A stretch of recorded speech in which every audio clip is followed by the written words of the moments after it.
I believe DMC is going to fundamentally change the way the world perceives Rochester.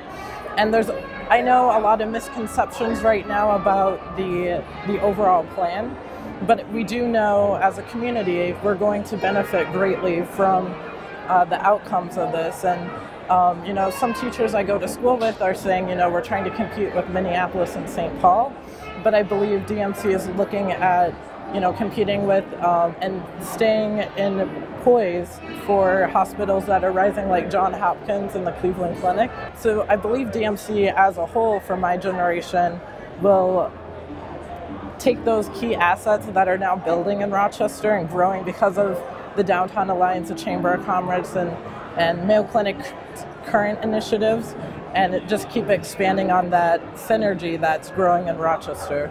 And it'll be a great place to live once all set and complete 20 years from now.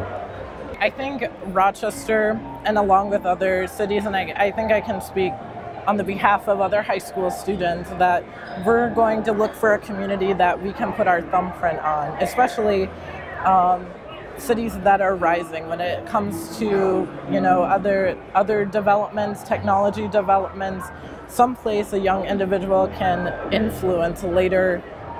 Influence, I think, is where the young individual will go. For me, Rochester fits that perfect sense of place, that it is a place, and I think DMC is reinitiating that concept that Rochester will be a place to continue to grow and have these young professionals leave their thumbprint on in the city. I think there's a lot of potentials for the arts and cultures. As I was talking to Heidi earlier, there's maybe a performing arts center, and eventually once a population grows, we could look at Broadway arts and Broadway type shows coming to Rochester.